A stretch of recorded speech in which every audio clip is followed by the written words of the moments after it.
¿Qué tal? ¿Cómo les va? Tengan todos ustedes muy buenas noches. Tenemos 3 temas para hoy que creo que realmente son de muchísima actualidad. Primero, vamos a estar hablando con el doctor Abel Cornejo. Ustedes saben que la situación de esta chiquita Wichí, que ya se ha hablado bastante, se ha hablado muchísimo y creo que va a haber mucho más por hablar con el tiempo, trajo algunas situaciones también dentro de la justicia. El doctor Abel Cornejo lo acusa al juez, le pide un jury de enjuiciamiento, porque dice que las cosas en la forma que se han realizado y con el trámite paquidérmico que se llevó adelante, la investigación de todo esto, en cambio de colaborar con la justicia, perjudicó a la justicia. Por lo tanto, el doctor Abel Cornejo, como ministro de la Corte, le pide al juez el jury de enjuiciamiento. No es una cosa muy normal que un ministro de la Corte le pida a una persona inferior en rango dentro de la justicia un jury de enjuiciamiento. Sin embargo, el doctor Abel Cornejo lo hizo. Hay 8 personas que están acusadas ahí. 6 personas de las que están acusadas son atendidas por una abogada de la zona, la doctora Esper. La doctora Esper, el día sábado, en Aries, se manifestó totalmente contrariada con lo hecho por el doctor Abel Cornejo y dijo cosas bastante fuertes. Entre ellas, le pidió directamente un juicio político al doctor Cornejo, con palabras muy duras. Dice, nosotros sabemos muy bien quién es el doctor Cornejo, lo recordamos allá del año 2000, cuando era juez federal, dijo que no tenía autoridad moral para plantear una situación de estas en lo que hace a la demora de justicia, teniendo en cuenta que en ese momento el doctor Cornejo, según dice la doctora Esper, no hizo absolutamente nada para solucionar los problemas que estaba viviendo Tartagal y tomar medidas al respecto. Lo vamos a hablar esta noche esto con el doctor Abel Cornejo y vamos a tener una grabación de la doctora Esper. No está presente acá esta noche, se encuentra en Tartagal y le era imposible estar con nosotros. Otro tema que tenemos para esta noche es la reforma política. Mire, yo creo que dentro de lo que se habló de las reformas políticas en Argentina, tal vez estemos en el mejor momento de hacer una reforma política. ¿Por qué? Digo esto porque lo que impulsa el gobierno del ingeniero Macri es bueno en el momento que legislativamente se está viviendo. Tuvo un triunfo electoral en lo que hace al poder, pero legislativamente tiene las cosas muy repartidas. O sea, no tiene todo el poder, como lo tenía el gobierno anterior, por ejemplo, donde los legisladores, tanto diputados como senadores, disponían prácticamente a libro cerrado lo que se mandaba del Ejecutivo Nacional. En este caso no es así. Las leyes se tienen que debatir, se tienen que hablar, hay paridad de fuerzas, lo cual nos da a todos nosotros la garantía de que no se va a trabajar para un solo partido. O sea, el PRO, Cambiemos, creo que no van a hacer una reforma, o no van a proponer, como ya lo hicieron, una reforma que dé las garantías solamente para ellos, sino para todos los partidos políticos. Por ejemplo, no solamente el voto electrónico, la unificación de las elecciones, van a continuar las PASO. Bueno, hay varios pasos que se van a tratar, pero lo va a tratar un Congreso de la Nación que tiene fuerzas divididas. Por lo tanto, todo lo que quieren de poder llevarlo a esta reforma, también quieren del otro lado, que hoy son oposición, ver que no los avasallen. Por lo tanto, creo que se va a poder llegar a un equilibrio realmente importante. Esto lo vamos a hablar con hombres de distintos partidos, en el caso de Romeo Medina, un hombre del Frente Salteño, lo vamos a hablar con Aníbal Anaquín, del Partido Justicialista, y con Roque Rueda. Con ellos vamos a hablar de la situación de la reforma electoral. Y el tercer punto es el tema dinero. Usted sabe que donde está la política también está el dinero, ¿no? Ha vuelto en el día de ayer de Londres y una gira que han hecho en parte de Europa, no muy grande por cierto, tanto el ministro de Economía, estamos hablando de Sebastián Gomesa, como así también el ministro Parodi, que fue el hombre que estuvo trabajando junto con el gobernador en todo este proyecto y por supuesto estamos hablando de Gomesa que como ministro de Economía fue el que tal vez impulsó más todo esto dentro de ese sector. Gomesa ya volvió a Salta, vino ayer, como les decía, y va a estar esta noche con nosotros. Va a estar junto con Baltasar Sarabia, vamos a hablar con ellos con el tema de infraestructura y lo que está pasando hoy con las pymes y los problemas que tiene nuestra provincia. Se colocaron los créditos, dicen que es una muy buena posición la de Salta en el orden internacional, porque es sin garantías, no hace falta una garantía de la nación. O sea, a ver, se consiguieron créditos a 9.7 creo que es, punto 12, 9.12.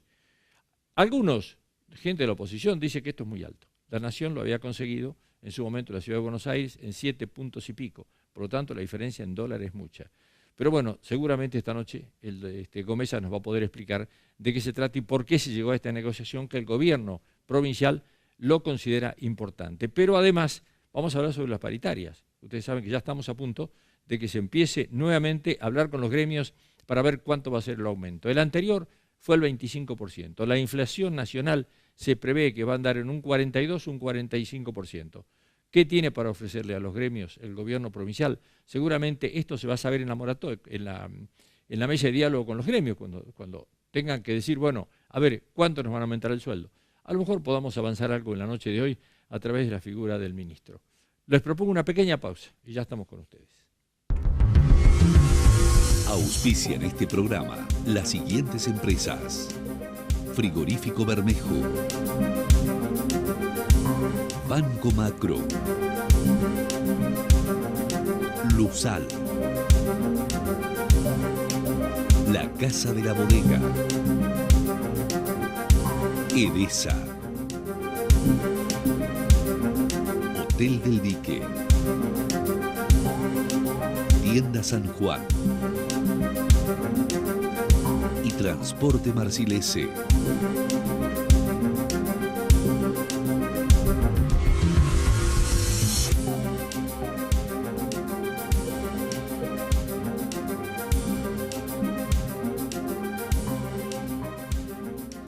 Muy bien, ya estamos nuevamente, gracias. Doctor Cornejo, ¿cómo le va? Muy buenas noches. ¿Cómo le va, Mario?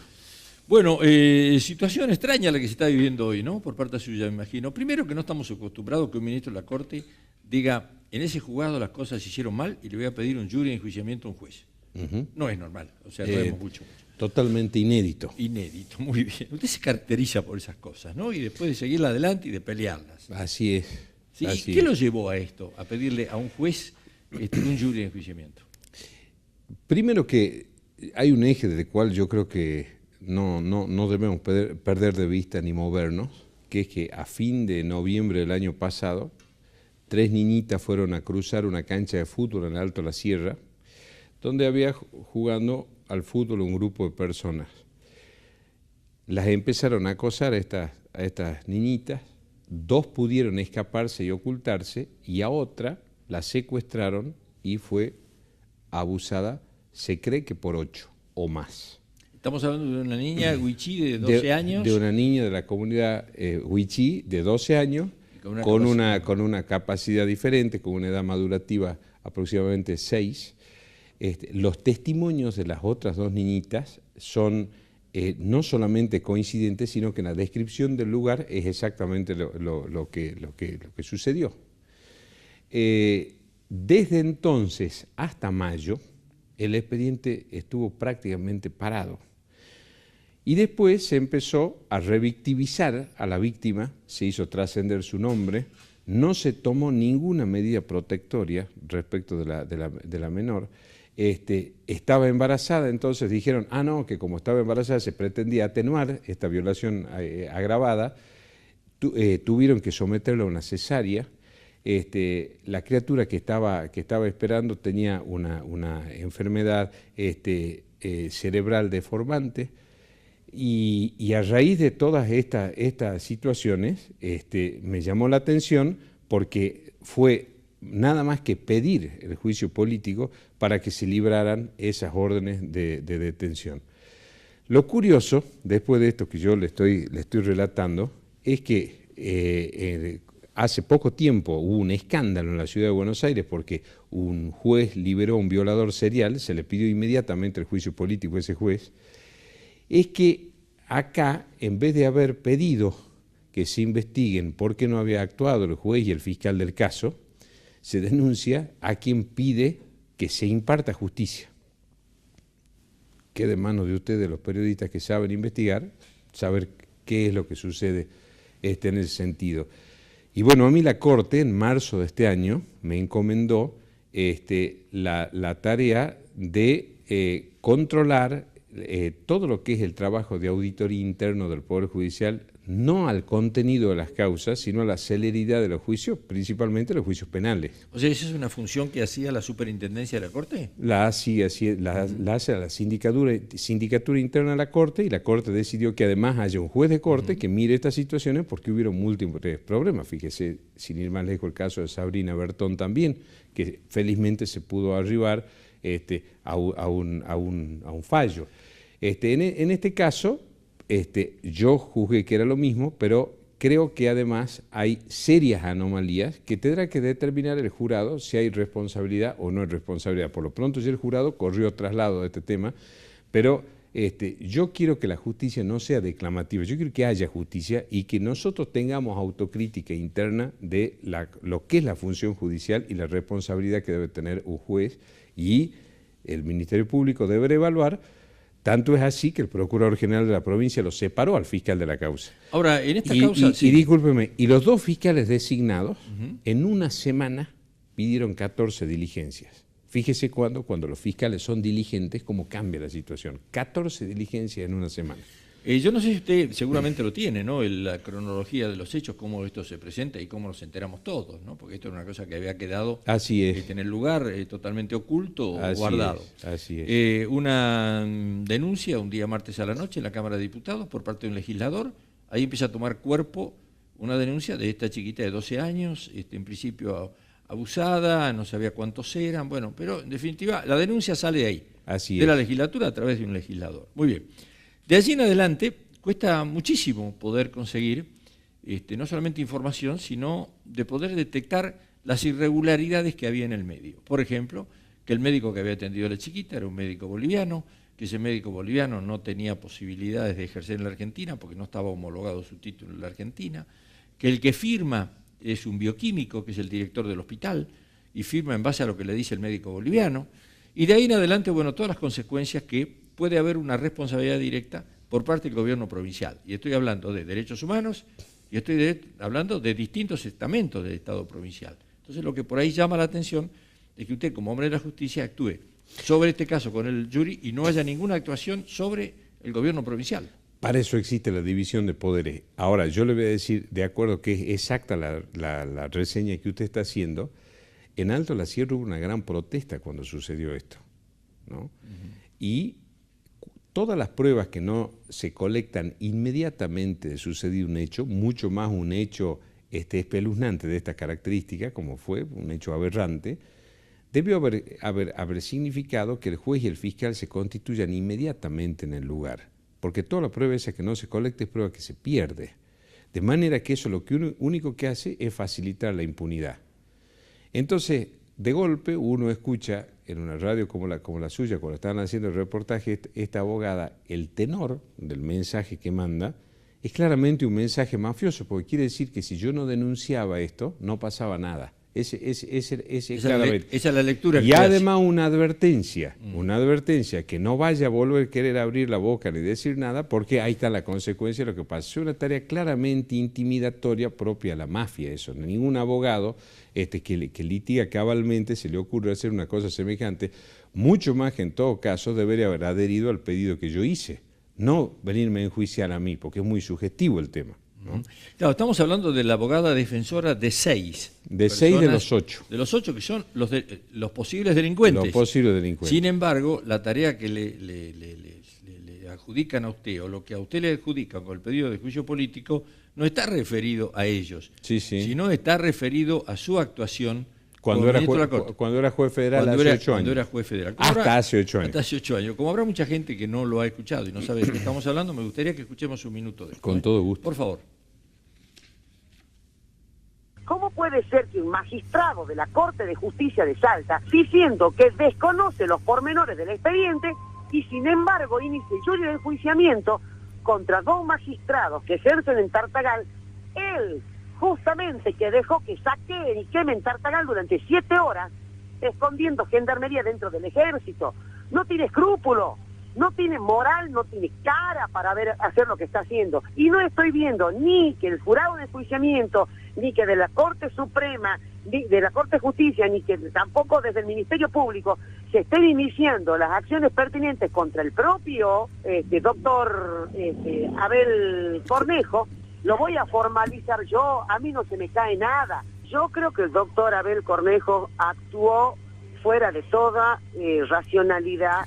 Hay un extremo que se exige siempre dentro del desarrollo de cualquier acto de carácter legal, que se llama sana crítica racional.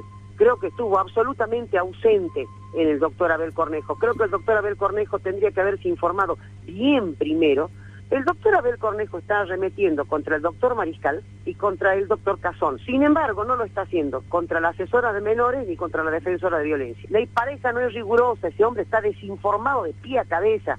Y vuelvo a repetir, no tiene autoridad moral a decir que desconoce la causa y ahí lo mismo iniciar un juicio de enjuiciamiento. La acción penal por la torpeza del ejercicio de sus funciones contra la juez federal de Tartagal podrá estar prescrita, pero por el mal ejercicio de sus funciones no. Y si nadie se lo ha reclamado antes, yo ahora se lo voy a reclamar. Bueno, fíjese el tenor del mensaje y no hay que hacer ningún comentario al respecto. A mí no se me ocurriría hablar de esa manera jamás, ni así ni el doctor Lorenzetti, ni la doctora Hayton, ni del doctor Maqueda, ni ahora el doctor Rosati, el doctor Rosengrad, ¿no es cierto? Está claro eso. Con el tema de Tartagal, que ya lo expliqué muchas veces y lo haré siempre, es sencillo la explicación. En Tartagal está absolutamente todo filmado y archivado en canales de aire, en canales de cable. Acuérdese lo que fue en ese momento, y yo siempre digo una sola cosa, yo fui el único que estuve, no había nadie, estaba únicamente Gendarmería y yo. Gendarmería no se la puede poner dentro del ejército por ley de seguridad interior. Dentro del ejército había un sector de la policía que estaba autoacuartelado. Pero eso es una chicana para tratar de desviar el tema. ¿Por qué no le pedí, Yuri, a la asesora de incapaces y a la defensora de menores? Eso es otra chicana. Quienes tienen la función de investigar y colectar pruebas son el fiscal y el juez, no la defensora y la asesora. Eso quedará en la órbita del Ministerio Público. Entonces, acá está claro que lo que se quiere es callarme y que no se controle si es que yo no tengo ni debo tener conocimiento del asunto o entrometerme dentro del expediente. Acá lo que no hubo es justicia, hubo un abandono absoluto de una niña que reunía todas las condiciones de vulnerabilidad que puede reunir una persona, era menor, era pobre entre los pobres, paupérrima, dentro de su edad madurativa disminuida, una persona que fue salvajemente sometida y además es una mujer.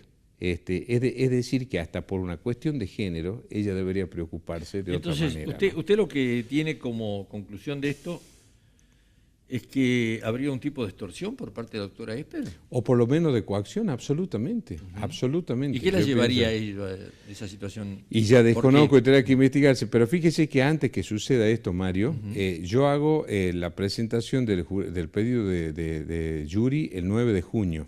El 16 de junio, a raíz de distintas informaciones que me estaban llegando, yo hice una presentación formal ante la Procuración General de la provincia.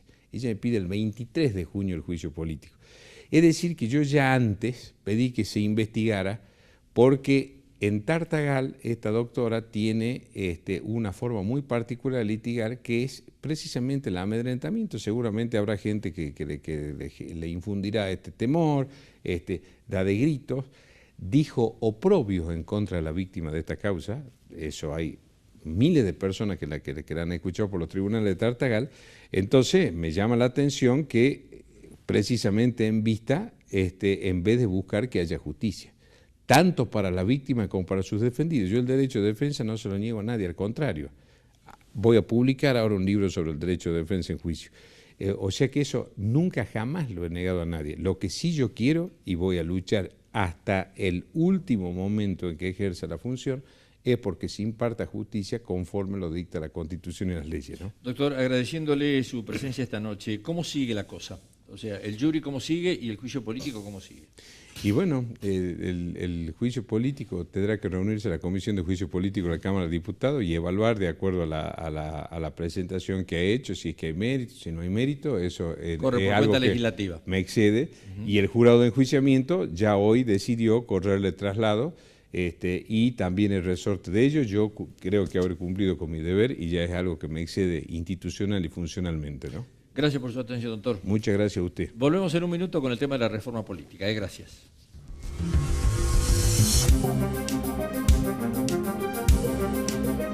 El futuro ya llegó. Frigorífico Bermejo presenta la primera carnicería virtual del país. Hacete fan de nuestra página en Facebook y disfruta los mejores cortes Campo Bermejo y ofertas de fiestas a un clic de Frigorífico Bermejo.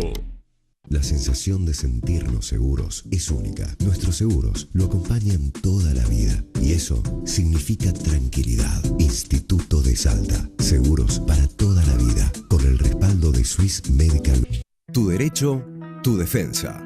Ahora, desde tu celular, podés denunciar irregularidades de los comercios. Descargas la aplicación desde Play Store. Búscanos como Consumidor Salta y la instalás en tu celular. Tomás una foto, identificás al proveedor, ubicás el local y contás la falta detectada. Si los precios no están exhibidos o hay diferencia cuando vas a pagar, si no tienen fecha de elaboración y vencimiento o difiere el precio cuando pagás con tarjetas y otras tantas irregularidades más, la registramos y realizamos el control.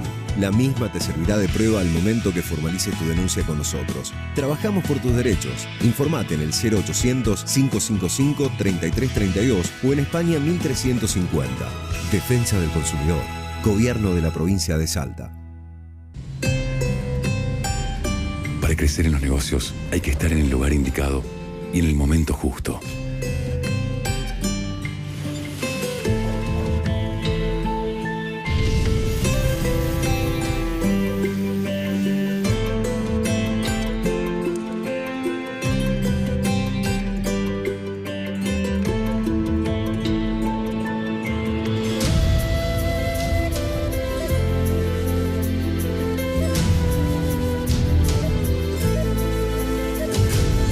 Más de 430 sucursales en todo el país.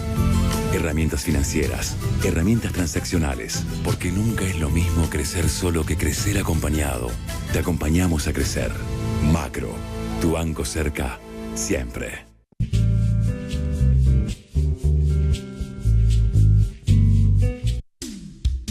Transporte Marcilese, una empresa salteña con años de experiencia en transporte de cargas y operaciones logísticas. Transporte Marcilese, desde Salta y hacia donde usted lo necesite.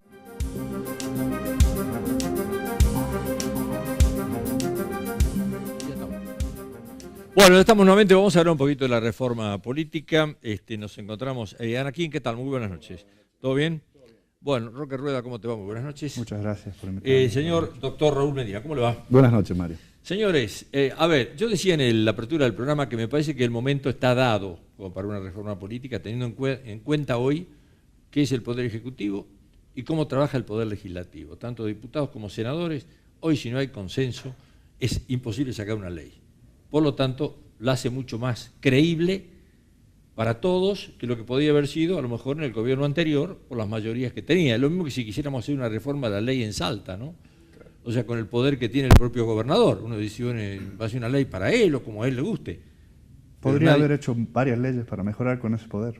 Pero es que no sé si a veces, nadie está obligado, y esto lo dicen los abogados y la justicia, ¿no? A atentar contra sí mismo. No, por lo tanto, siempre lo que se hace con las leyes... La democratización del sistema electoral en Salta, que se realizó a través de las primarias, a través del voto electrónico, son medidas que ha hecho el Poder Ejecutivo y que, sin embargo, ha beneficiado a todos los partidos, inclusive a los partidos más pequeños. Yo no creo que el sistema de voto electrónico sea para el gobierno de turno, al contrario, le ha ayudado a los partidos que no podían reponer boletas todo el tiempo, que no obtenían la cantidad de fiscales que tienen en todas las provincias, y eso el voto electrónico lo ayudó y lo ha hecho este mismo gobierno. La verdad es que el también, perdón, es muy bueno y está tomado, digamos, el proyecto nacional toma el modelo Salta rajatabla, que es el voto con boleta electrónica. Bueno, sí, no le quedaba otra alternativa a Macri porque él empleó también en la ciudad de Buenos Aires. Claro. Por lo tanto, no le quedaba alternativa, pero lo que se está hablando es una reforma ya, inclusive, de esa boleta electrónica para la próxima elección, ¿no? Totalmente. Sí, a ver, hay una cosita que quisiera decir a este respecto. El voto electrónico, efectivamente, bien hecho, bien controlado y si es transparente, es un avance, pareciera ser indiscutible, digamos. Ahora, en Salta hay que decir las cosas como son también. En Salta los problemas, digamos, electorales Esto, por supuesto, en la cuestión operativa de la elección es bueno si se hace bien y si se hace en forma transparente, pero los problemas electorales de Salta son otros, que están definidos y está ordenado por la Constitución a la legislatura, controlada por el oficialismo, primero romerista y después urtubeycista, desde hace años, que tiene que modificarlos, y son la forma en que se distribuyen los cargos en las elecciones provinciales. Si yo tengo el sistema, un sistema electrónico transparente, bien, pero tengo un esquema de distribución de distritos electorales que me va a crear una mayoría falsa, porque la crea indefectiblemente, y eso se probó en algún momento, por ejemplo, en la elección del 2003, que acá el diputado Medina va a saber decir si fue así, que el no sacó casi el 50%, pero se llevó menos del 32% de los convencionales constituyentes, por cómo está diseñado el sistema. Eso, la convención del 98 ya puso una cláusula transitoria de que eso debía modificarse. Desde el 98 hasta ahora, las mayorías hegemónicas creadas por ese sistema del romerismo y del urtubeycismo después, no hicieron nada, incumpliendo la Constitución. Por eso digo, el poder, no sé si para autoincriminarse, pero sí para hacer las cosas que están obligatoriamente asumidas por la Constitución. Si esa es una interpretación y una visión que vos tenés del tema. Constitucionalmente, nuestro sistema establece el tipo de distribución. Establece que los cargos sean departamentales. En algunas cosas podemos coincidir, pero es filosofía. Vamos a la realidad. Vamos a la realidad. La realidad es que el sistema de voto con boleta electrónica ha sido ampliamente discutido en la provincia. Nosotros hemos peleado con Aníbal 10 años. No te estoy discutiendo el voto electrónico, ¿no? Pero está bien, perfecto. De todas maneras, convengamos que cuando hay mayorías, como están dadas en Salta, tanto con el romerismo como con el urtubeycismo, no es bueno para el sistema. Convengamos, o sea, para que haya una discusión y que haya un debate, más allá de que esté bien o esté mal. Cuando son mayorías falsas, claro, sobre todo, falsas me refiero a esto. Recién Raúl decía, constitucionalmente es así. Constitucionalmente ya no es así desde el 98, porque hay una cláusula transitoria dispuesta por una convención constituyente que obligaba a la legislatura, por un sistema extraño de enmienda, pero que lo habilitó la propia Constitución, a dictar una ley que corrigiera esa distorsión. Y esa distorsión lo que distorsiona es el voto de la gente. Si el 50% de la gente vota una determinada forma, pero después en las bancas, por esta distorsión, se llega a menos de un 30% de las bancas, esa gente tiene menos valor su voto que... Está bien, ahora de todas maneras lo que eso es reforma electoral también, eso es reforma política. Pero vos querías un distrito único. No necesariamente, quizás no es el tema del día, pero eso es reforma política. Pero ese puede ser un buen tema de discusión a nivel provincial. Ahora, a nivel nacional, que es lo que quería que hablemos esta noche y es lo que se está debatiendo, por ejemplo, se habla, la boleta única, estamos de acuerdo prácticamente todos, ¿no?, de cómo está funcionando, y creo que prácticamente en el país, ¿no? Ahora, el financiamiento, ¿sí?, es otro de los temas en cuestión. Otro de los temas que están es el debate presidencial, que creo que también estamos todos de acuerdo, que un debate presidencial es bueno, y el calendario electoral. Pero dentro de esto también surgen cositas, ¿no? ¿Quién va en la boleta? Si va solamente el presidente, si va el vice, cómo va la fórmula. O sea, hay un montón de cosas que la gente, bueno, no tienen la obligación de conocerla, la gente está en sus propios problemas, ¿no? Entonces lo ideal sería explicar cómo ven ustedes esas cosas que están pasando. Bueno, yo creo que el proyecto realmente es positivo en lo que hace a la boleta única electrónica, pero que el proyecto se queda a mitad de camino. El proyecto está cambiando una forma de elegir la primaria. La primaria, a partir del proyecto, se establece que va a ser solamente dentro del partido o agrupación. O sea, no va a ser una primaria, si bien va a ser abierta, porque van a votar todos, afiliados y no afiliados, van a votar todos los electores, van a poder introducirse solamente en la interna de una agrupación. A mí me parece que esa es la parte más floja del proyecto. Porque el sistema de voto electrónico, el sistema de primaria, lo que busca es que el elector se acerque al candidato, se acerque. Entonces, cuando uno va, yo siempre digo, cuando aquellos nos peleaban por el tema del voto electrónico, que no hay nada más soberano que la voluntad del elector cuando le pone el dedo en la cara del candidato que va a votar. Bueno, eso lo acerca, le pone elector con candidato. Ahora, con este sistema de interna solamente dentro de la agrupación, me parece que lo aleja. Uno va a querer buscarlo a Roque Rueda y va a tener que saber bien claro cuál es el partido en el cual Roque está ahora. Entonces, eso me parece que se aleja y eso me parece que puede ser una cosa que se discuta. Este es un proyecto que ahora recién va a iniciar en diputados, después irá a senadores y que vamos a ver qué dicen el debate que se va a hacer. Después el tema de financiamiento. Me parece que actualmente las leyes de financiamiento tenían un cierto control. Nosotros, con Raúl, que trabajamos, Roque también trabajó en algún momento como apoderado, estamos constantemente rindiendo cuenta a la justicia federal de qué hacemos con la plata de la campaña, cómo la utilizamos y qué es lo demás. Después, debate presidencial siempre va a estar muy bien, pero ya les digo, En principio el proyecto es bueno, algunos puntos a mí me parece que sí o sí va a haber que discutir. O sea, va a haber que discutir la letra chica, ¿no? ¿O no? Yo no sé si solo la letra chica, digamos. A ver, el debate presidencial creo que nadie va a estar en desacuerdo, por lo menos no en esta mesa, y por lo menos mientras no estén las elecciones cerca. Tampoco el tema de que haya una ley de la transición, sí. Es que la ley de financiamiento ya existe. Ahora, yo quiero disentir con una cosa. Yo nunca voy a olvidar la elección del 2007 o 2009. ¿Cuándo es que es elegido Fernando Yarade diputado nacional? 2009. Esa elección fue una cosa escandalosa por donde se la mire, el gasto obsceno en publicidad que excedía, pero de solo mirarlo, cualquier tipo de límite fijado por ley. En ese momento, yo me acuerdo, no sé si era apoderado, pero estuvimos trabajando en una presentación a la Cámara Federal para pedir que se pusiera un sistema de auditoría a tiempo real del gasto en publicidad oficial, tanto en radio, en televisión y en vía pública, ¿no? Porque no había forma. Una cosa son los asientos contables. Si los asientos contables me van a dar prolijitos si tengo un buen contador. Pero si yo no estoy físicamente controlando, poniendo un grupo de personas como tiene el gobierno, que está escuchando no a todo lo que hablamos alguna vez en la radio y pasando, viendo qué es lo que se gasta en la radio, o por lo menos en la radio más importante, en los medios gráficos más importantes, los portales de internet más importantes, en la vía pública, no puedo controlar si me están vendiendo un buzón, el candidato o el partido, o me está diciendo la verdad, porque los asientos contables van a ser prolijitos seguro. Es interesante lo que vos decís, porque la elección del 2009 es la elección donde nace el Frente Salteño, partido del que yo soy apoderado, donde además hace una enorme elección prácticamente sin recursos, y donde empezamos a trabajar el tema del voto electrónico con una oposición, digamos, fuerte. Nosotros logramos con Javier David, digamos, consensuar con el oficialismo una ley de control, que es la que nos rige hoy. Digamos, a mí me parece que desde el 2009 hasta hoy hubo un enorme avance en la provincia en cuanto a transparencia, en cuanto a control, en cuanto a gastos de publicidad. Hoy tenés un sistema totalmente transparente que te lo da el Tribunal Electoral. Está bien, pero lo que dice Rueda, yo la recuerdo esa campaña con toda claridad y fue, por calificarla así suave, fue obsceno. Sí. De los dos lados, ¿no? Sí, del lado amarillo y del lado de Yarade, digamos, era una cosa que... Sin ponerse a ver números, ¿no? Así como diciendo, no, es culpable. O sea, la ley nacional avanzó en prohibir la contratación de medio audiovisual.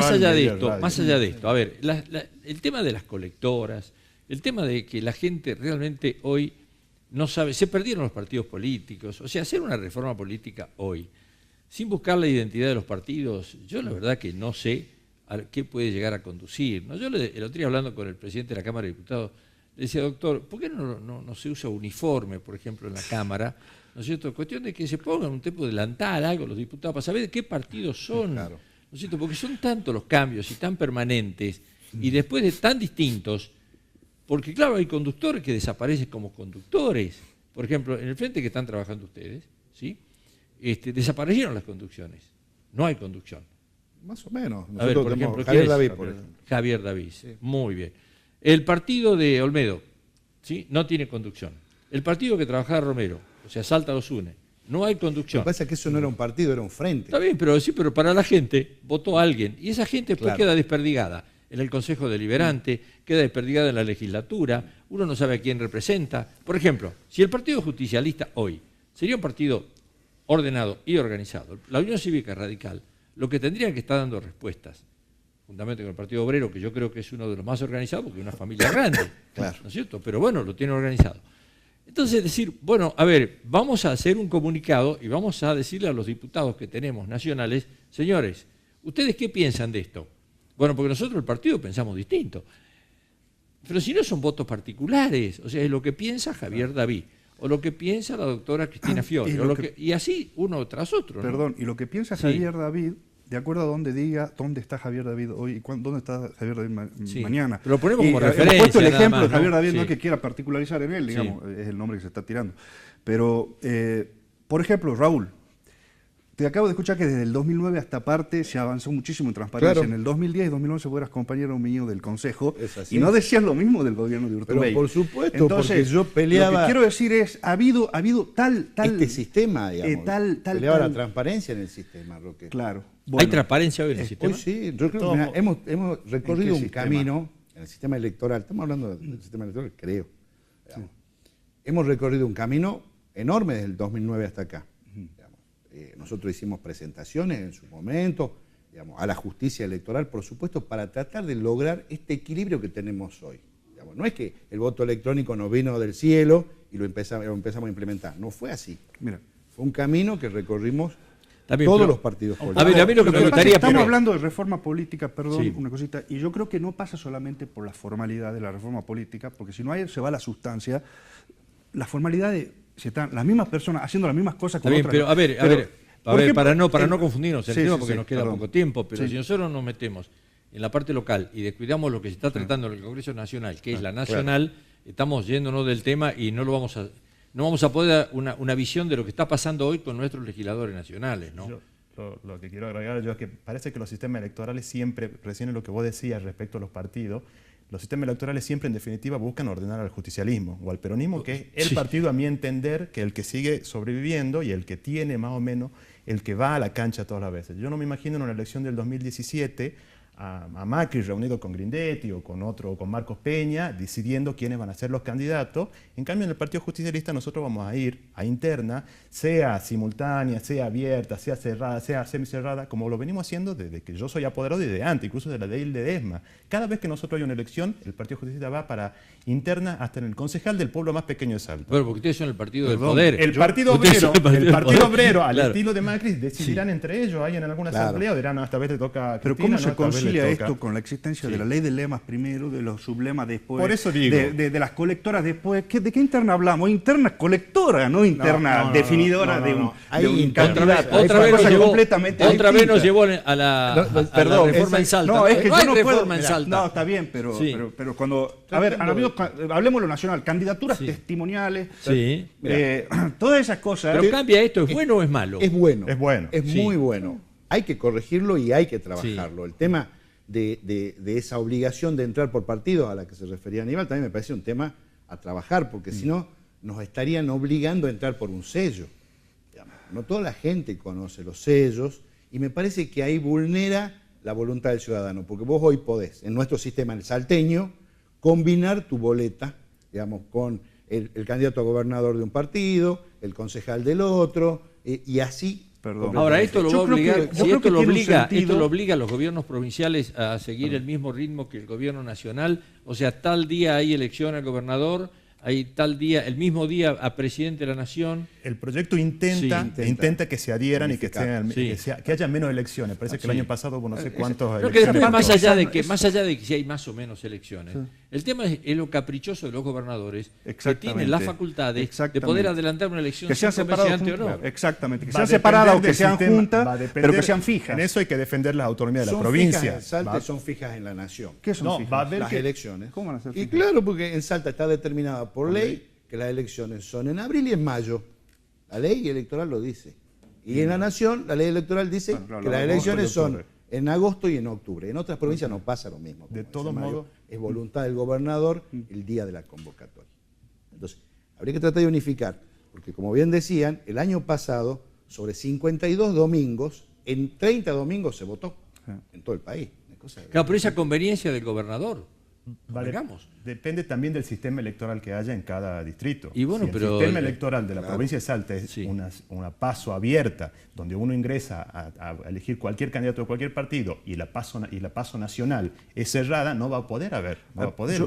Yo quiero definir una sola cosa con respecto a esto, porque un poco volvió a lo que estábamos hablando recién de las pasos, de este tema de las pasos.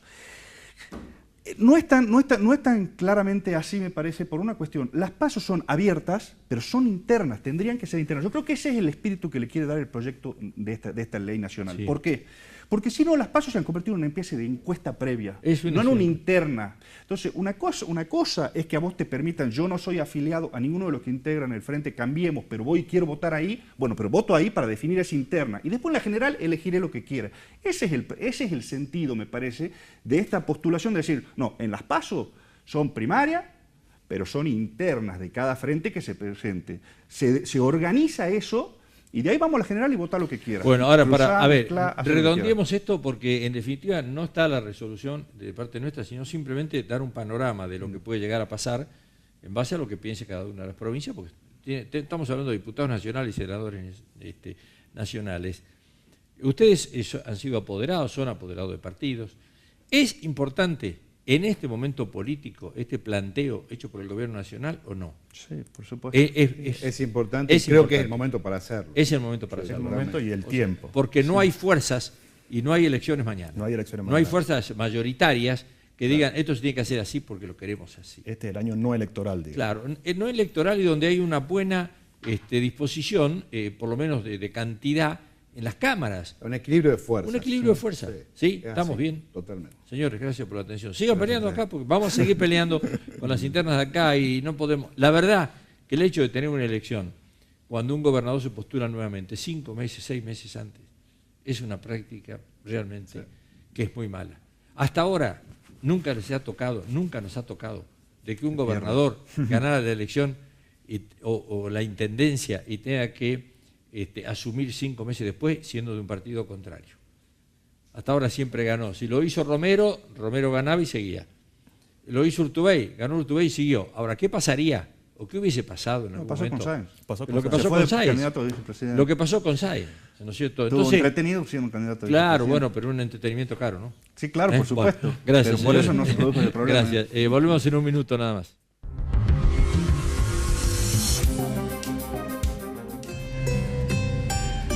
Para crecer en los negocios hay que estar en el lugar indicado y en el momento justo.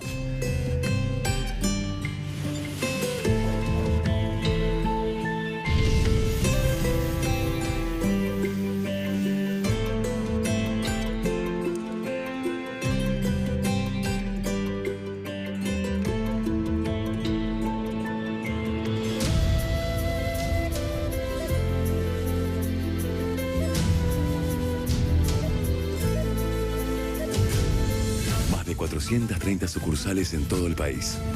Herramientas financieras, herramientas transaccionales, porque nunca es lo mismo crecer solo que crecer acompañado. Te acompañamos a crecer. Macro, tu banco cerca, siempre.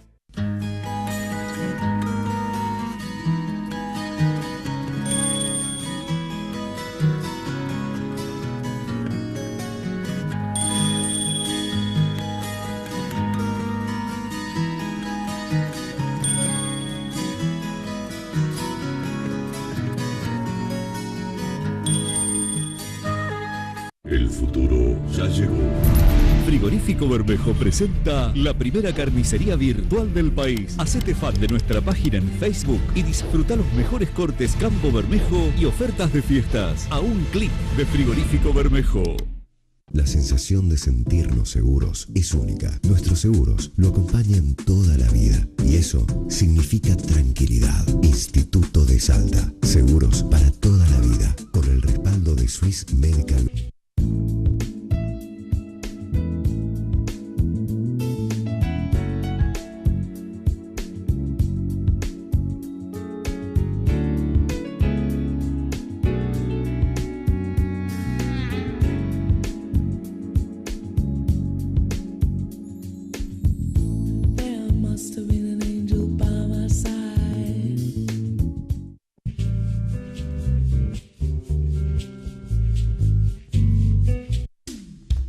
Transporte Marcilese, una empresa salteña con años de experiencia en transporte de cargas y operaciones logísticas. Transporte Marcilese, desde Salta y hacia donde usted lo necesite.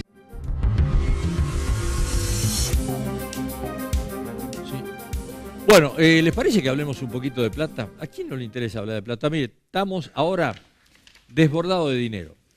Realmente es una cosa infernal. 350 millones de dólares autorizados para poder conseguir crédito, no es poca cosa.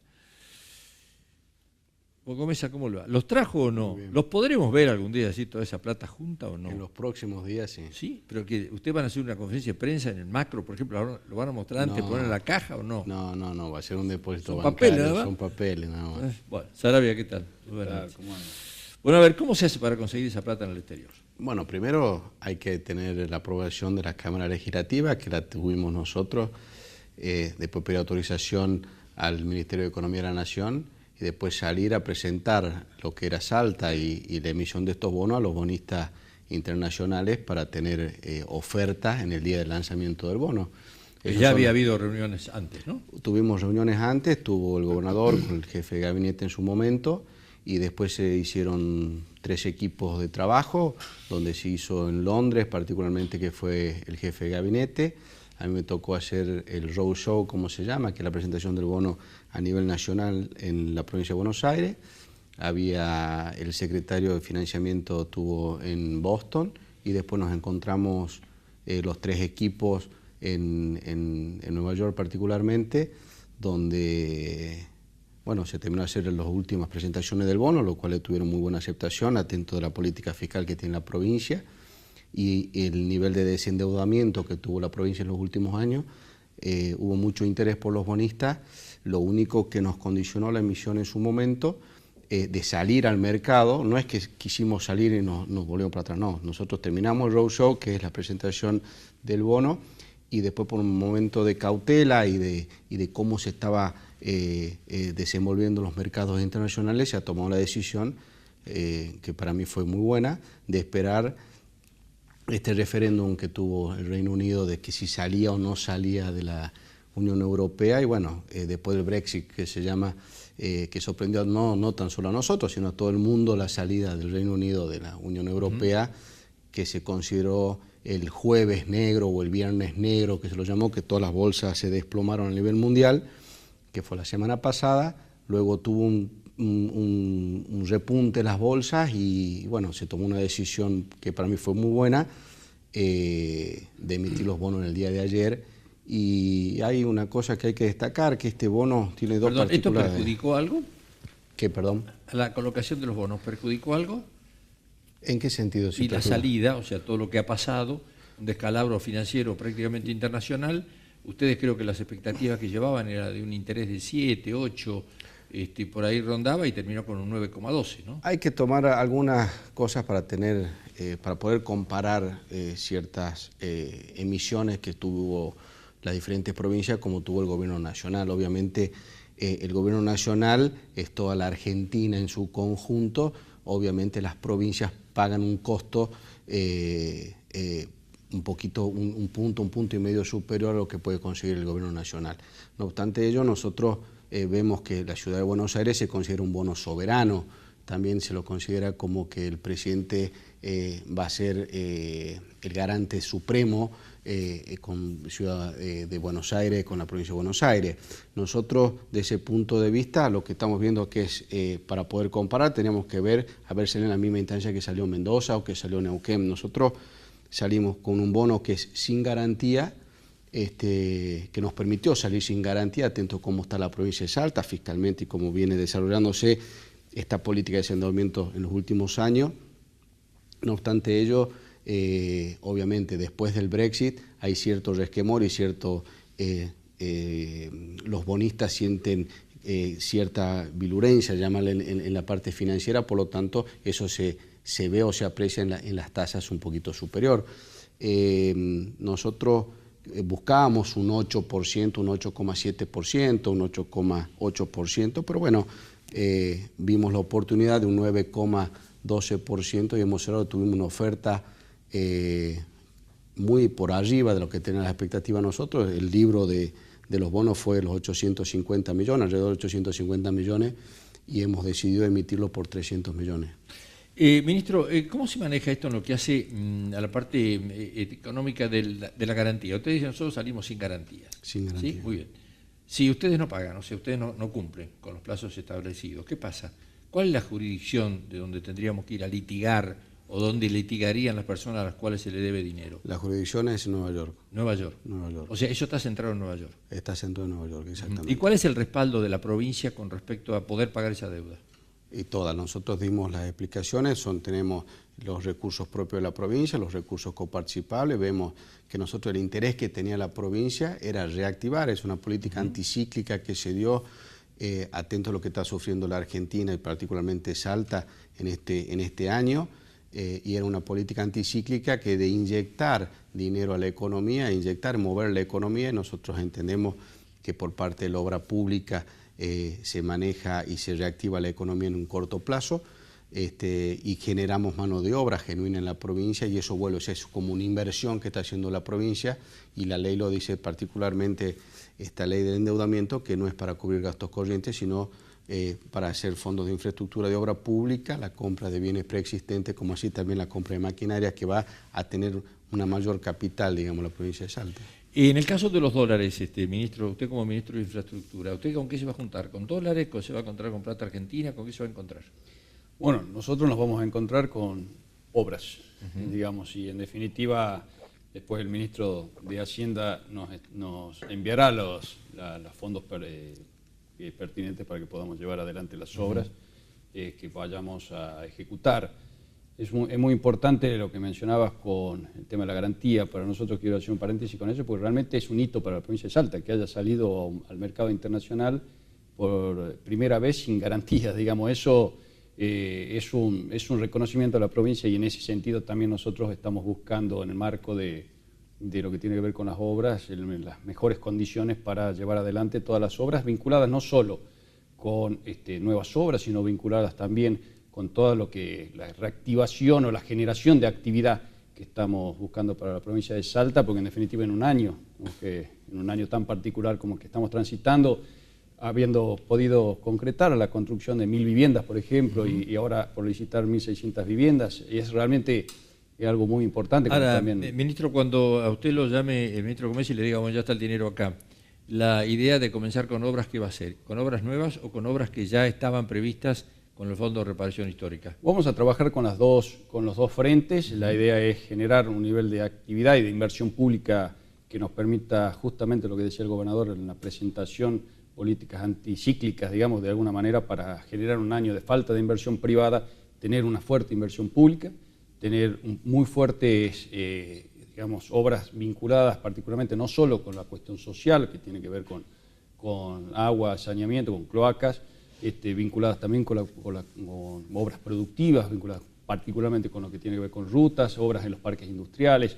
Ya la misma ley establece obras vinculadas también desde lo turístico, por ejemplo, la última etapa del Rosario de la Frontera, del Hotel Termas, es decir, una gran cantidad de obras que, por supuesto, con la posibilidad de contar con estos fondos, vamos a poder hacer realidad. Ministro, cuando usted tenga ese dinero acreditado en el banco, seguramente los sindicatos no van a escuchar nada de lo que usted dijo con la infraestructura, ni dónde va a parar el dinero, ni de lo que dice la ley. Le va a decir, bueno, ahora tienen dinero, muchachos, la inflación este año va a ser el 45%, 42%, y hasta ahora nos dieron el 25%. Entonces, cuando se comiencen a juntar en estos días con los sindicatos, ¿qué va a pasar? Primero hay que destacar que el endeudamiento que nos aprobó la Cámara es para obras de infraestructura, no para gasto corriente.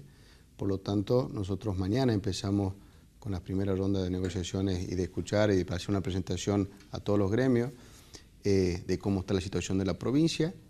Vamos a escuchar, como se escuchó siempre a nivel provincial, y se llegó a buenos acuerdos donde hay dos partes, que obviamente es el gremio que pide mayores ingresos para sus afiliados, para el empleo público, y la provincia que tiene que buscar los fondos para saciar esa flagelo que es la inflación y mejor los sueldos de los empleados. Pero de todas maneras ustedes ya tienen una evaluación en lo que hace al gobierno nacional de lo que habla de la inflación.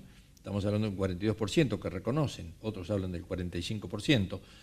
¿Dónde va a rondar más o menos lo que ustedes creen que hay como inflación en la provincia, que está reflejada por lo que pasa en el país, ¿no? Vamos a empezar a dialogar con los gremios, vamos a empezar a ver la posibilidad de que tiene la provincia en hacer frente a los reclamos que son entendibles de cada uno de los gremios, y llegar a buen puerto en ambas partes sin sacrificar al empleado público y tampoco sin comprometer los recursos de la provincia para afrontar los pagos todos los meses, ¿no? ¿Sabe que fue más fácil sacarlo cuando el ministro Parodi era ministro? Era más fácil sacarle las cifras, ¿no? O sea, de que dé un anticipo de lo que iban a hablar con los gremios. ¿Por qué me resulta tan difícil con usted? No es difícil. Lo que pasa es que sería muy arriesgado de mi parte esbozar hoy día un número y yo creo que por respeto a la presentación de mañana y por empezar a escuchar a cada uno de los gremialistas, ver en qué posición estamos y en qué posición está la provincia. ¿Y cómo ve el desarrollo de acá a fin de año? Para usted, ¿cuándo comienza para usted el segundo semestre? Porque en definitiva el segundo semestre del gobierno nacional, sí, pero parece que no va a empezar, ¿no?